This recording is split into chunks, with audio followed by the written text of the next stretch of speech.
Students, ધોરણ 5માં ગુજરાતી વિષયમાં આજે હું તમારું હાર્દિક સ્વાગત કરું છું.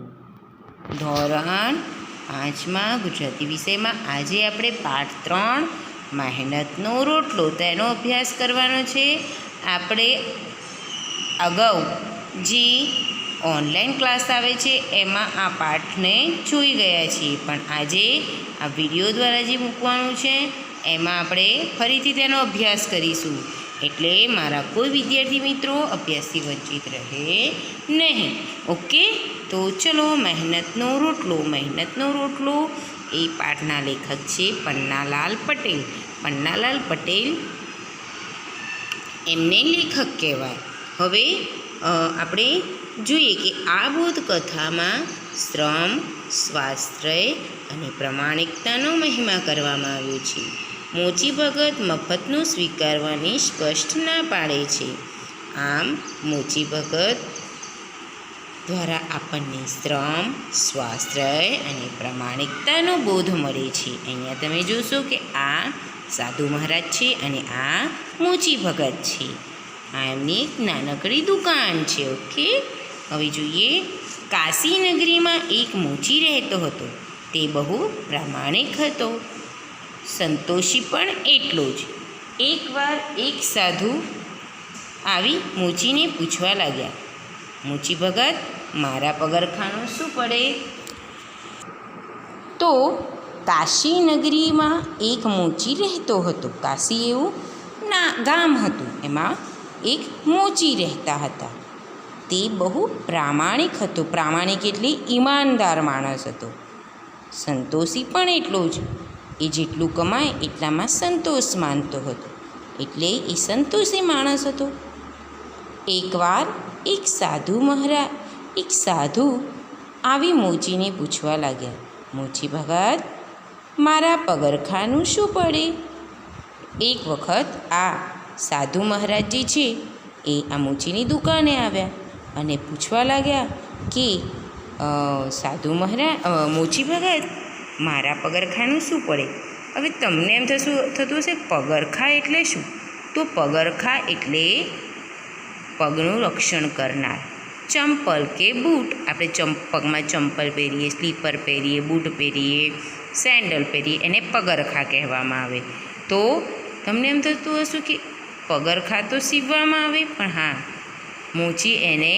મોચી પાસે ચામડું હોય અને એ સોય દોરા વડે એ ચામડામાંથી એને સુંદર આકાર આપીને બનાવતો હોય છે. એટલે આ મોચી ભગત કહે છે કે મારા પગરખાં એટલે કે મારા ચંપલ બનાવવા છે મારે, તો એનું શું પડે? એટલે કે એના કેટલા પૈસા લો તમે? મોચીએ કહ્યું, મારી પાસે સીવેલા તૈયાર નથી મહારાજ. મોચી કહે છે, સાધુ મહારાજ, મારી પાસે અત્યારે બનાવેલા તૈયાર છે નહીં. સીવેલા એટલે મેં તમને આગળ હમણાં કહ્યું કે તમને એમ થતું હશે કે પગરખાં એટલે કે ચંપલ તો કંઈ સીવાતા હોય, પણ હા, ચામડાના ચંપલ હોય કે બૂટ હોય એ સીવીને જ બનાવવામાં આવતા હોય છે. મોચી જોડે ચામડું હોય અને તે ગ્રાહકનો માપ લઈ અને એ પ્રમાણે એને સોય દોરા વડે સીવતો હોય છે. બરાબર. હવે આગળ જોઈએ. સાધુ કહે, સીવી દો તો શું લો? સાધુએ કહ્યું કે તમે સીવી દેશો તો શું લેશો એટલે કે કેટલા પૈસા લેશો એમ. મોચીએ કહ્યું, 1.5 રૂપિયો. મોચીએ કેટલા પૈસા કીધું? 1.5 રૂપિયો એટલે 1 રૂપિયો અને 50 પૈસા. સાધુને નવાઈ લાગી. કેમ સાધુને નવાઈ લાગી?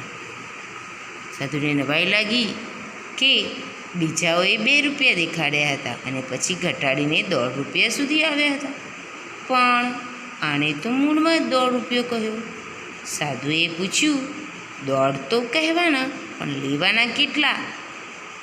હવે અહીંયા સાધુ મહારાજને નવાઈ લાગી. કરે અગાઉ બધા મોચીઓને જ્યારે પૂછ્યું તો એ લોકોએ તો મને પહેલાં 2 રૂપિયા કીધા હતા અને પછી એ 2 રૂપિયા ઘટાડી અને 1.5 રૂપિયા પર આવ્યા હતા. 50 પૈસા એમને ઓછા કર્યા હતા, પણ આ મોચીએ તો મને પહેલેથી જ 1.5 રૂપિયો કહ્યો.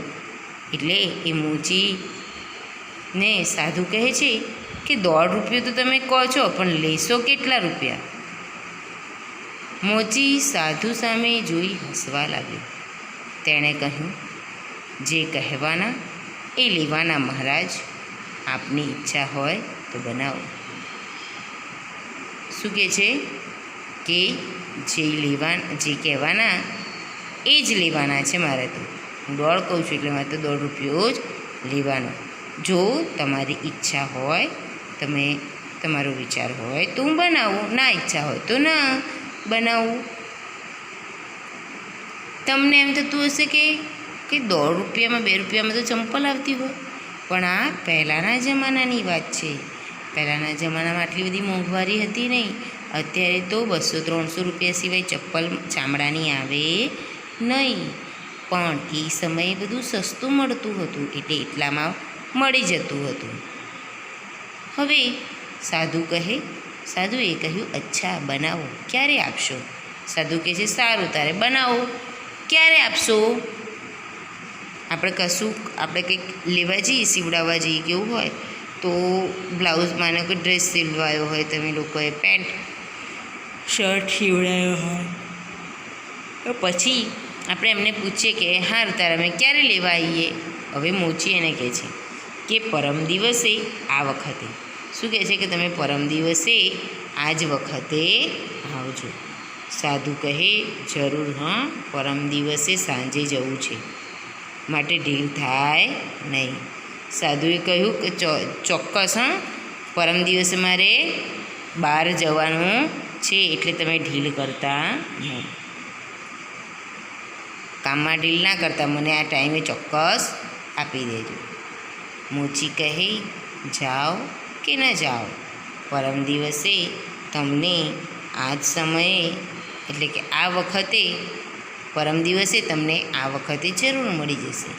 શું કહે છે? તમને પરમ દિવસ એટલે કાલ પછીનો દિવસ, તમને પરમ દિવસે આ જ સમયે મળી જશે. પણ સાધુને મોચીના વાયદામાં જરા પણ વિશ્વાસ ન હતો. સાધુને આ મોચીના વાયદામાં વિશ્વાસ નહોતો. એમ થાય કે એને મને પરમ દિવસનો વાયદો કર્યો છે તો મને આપશે કે નહીં આપે, એટલામાં એનું કામ થઈ જશે કે નહીં થઈ જાય.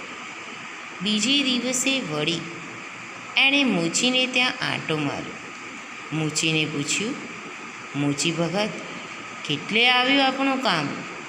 હવે બીજો દિવસ થયો એટલે પેલા સાધુ મહારાજને એ બાજુ થઈને નીકળતા હતા, એટલે એમને એમ થયું કે લાવો ને મોચીને ત્યાં આંટો મારતો આવું પૂછું. મોચીને પૂછ્યું, મોચી ભગત, મારા પગરખાનું કામ કેટલે આવ્યું? તમે કેટલે સુધી કર્યું?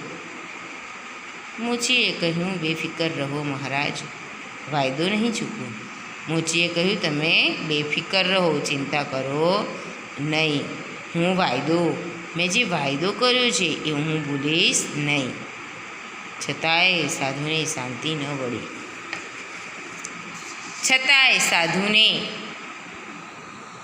શાંતિ ના મળી એને, તોય આટલું કીધું છતાંય એને વિશ્વાસ ન આવ્યો. બીજા દિવસે સવારમાં વળી સાધુએ વિચાર આવ્યો, લાવને જરા મોચીને ત્યાં આંટો મારું. ત્રીજો દિવસ થયો એ ત્રીજા દિવસે ફરી પાછું પેલા મોચીને થયું કે મોચીને ત્યાં આંટો મારી આવું એમ થયું સાધુને, લાવને મને જઈ આવવા દે. પણ આ વખતે તો મોચીએ સાધુની કિંમત કરી. આ વખતે તો મોચી જ્યારે સાધુને ત્યાં ગયા, સાધુ મોચીને ત્યાં ગયા ત્યારે મોચીએ તો સાધુની કિંમત કરી કે સાધુ એના પર ખીજાઈ ગયા.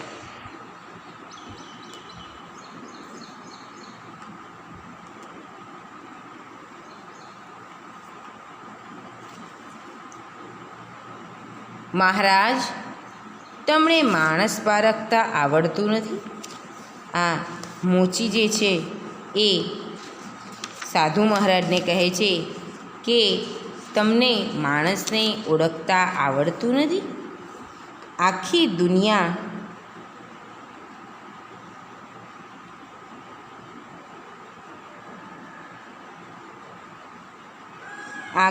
દુનિયા જૂઠું બોલે છે.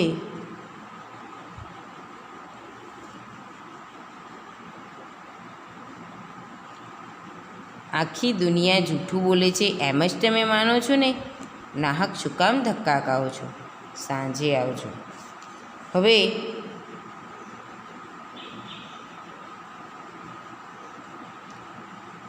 પેલા મોચીએ સાધુને કદર કરતા કહ્યું કે કિંમત કરવી, એટલે એનું માપ કાઢી લીધું કે મોચી સાધુ કેટલામાં છે. અને એને કહ્યું કે મહારાજ, તમને માણસને પારખતા એટલે કે માણસને ઓળખતા આવડતું નથી? આખી દુનિયા જૂઠું બોલે એમ તમે માનો છો? નાહક શું કામ ધક્કા ખાઓ છો? નક્કામાં શું કરવા ધક્કા ખાઓ છો? સાંજે આવજો. જાઓ સાંજે આવજો. સાહેબ એ કેમ કે સાંજનો વાયદો કર્યો હતો, એટલે કે જાઓ તમે સાંજે આવજો. સાંજે સમય પ્રમાણે સાધુ આવ્યા ત્યારે પગરખા બિલકુલ તૈયાર હતા. આ જોઈ સાધુ મોચી ઉપર બહુ ખુશ થયા.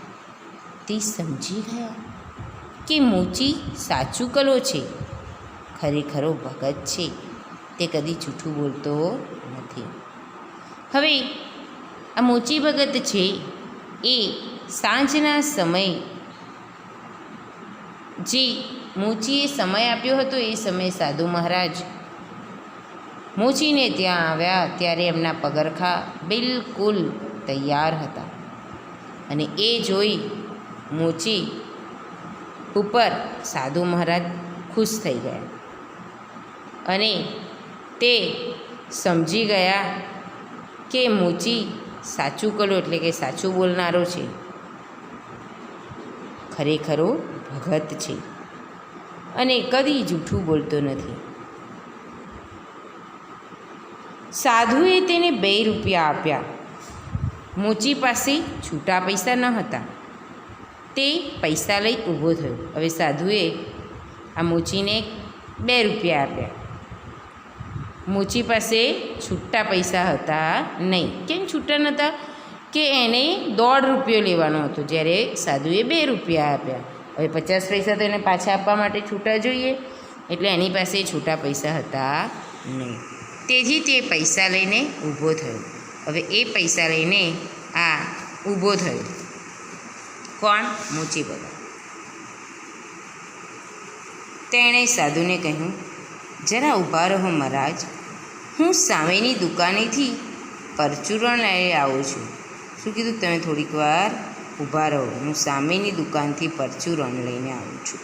પરચુરણ એટલે શું? તમને એમ થતું હશે તો પરચુરણ એટલે રૂપિયા, 2 રૂપિયા, 5 રૂપિયાના સિક્કા બધા ખાસા ભેગા થયા હોય. માનો કે 100 રૂપિયાના 50 રૂપિયાને પરચુરણ કહેવાય.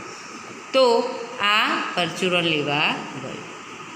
સાધુએ કહ્યું, રહેવા દો ભગત, એટલા પૈસાની આપણા તરફથી તમાકુ પીજો. સાધુ કહે છે કે ભગત તમે રહેવા દો, તમે એટલા પૈસાની એટલે કે 50 પૈસાની મારા તરફથી તમાકુ પીજો. ઘણા બધાને તમાકુ પીવાની આદત, તમાકુ ખાવાની આદત હોય છે. તમે જોતા હશો કે તમારા પપ્પા હોય, તમારા કાકા હોય, દાદા હોય, આસપાસના કોઈ પડોશી હોય, તે લોકો વિમલ એવી પડીકીઓ ખાતા હોય તમાકુવાળી.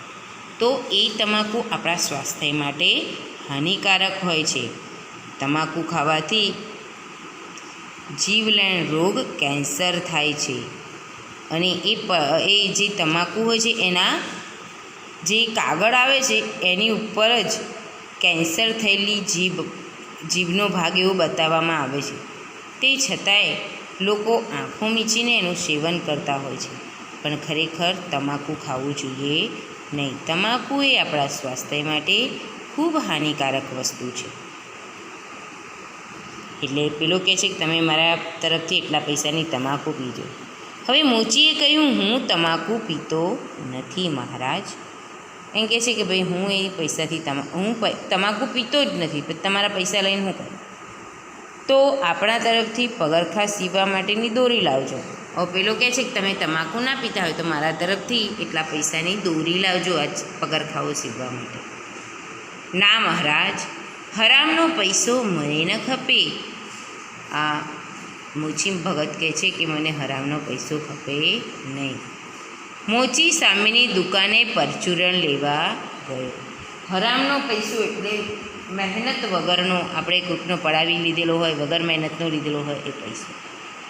મોચી સામેની દુકાને પરચુરણ લેવા ગયા. મોચી સામેની દુકાને પરચુરણ એટલે કે છૂટા પૈસા લેવા માટે ગયા.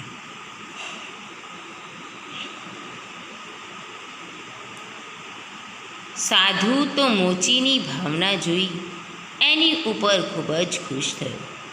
તેમણે હળવેક રહીને જોડીમાંથી પારસમણી કાઢ્યો. કોઈ જુએ નહીં એ રીતે મોચીના ઓજારોને પારસમણી ઘસી દીધા. બધા ઓજારો સોનાના થઈ ગયા.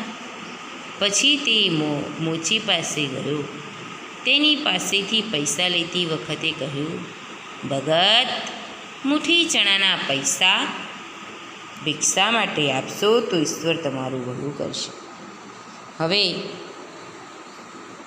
પેલા તમાકુ પીવાની ના પાડી અને એની દોરી લાવવાની પણ ના પાડી.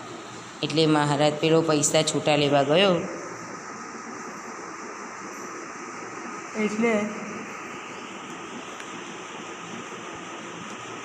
પેલો જે સાધુ મહારાજ હતા એ આ મોચીની ભાવના જોઈને ખુશ થઈ ગયા. તેમને ધીમે રહીને એમની જોડી એટલે કે એમની જોડે જે થેલી હતી એમાંથી પારસમણી કાઢ્યો. પારસમણી એટલે શું? પારસમણી એ વસ્તુ એવી હોય છે કે જે લોખંડને લગાડવાથી એ લોખંડ સોનું બની જાય છે. આવી પારસમણી એવું કહેવાય છે કે નાગો પાસે, સર્પો પાસે હોય છે. તો આ મણી એને ઘસી દીધા એના ઓજારોને, અને બધા ઓજારોને સોનાના બનાવી દીધા. પછી તે મોચી પાસે ગયો. તેની પાસેથી પૈસા લેતી વખતે કહ્યું, ભગત, મુઠ્ઠી ચણાના પૈસા ભિક્ષા માટે આપશો તો ઈશ્વર તમારું ભલું કરશે. શું કહે છે કે ભગત, મને મુઠ્ઠી ચણા આપો.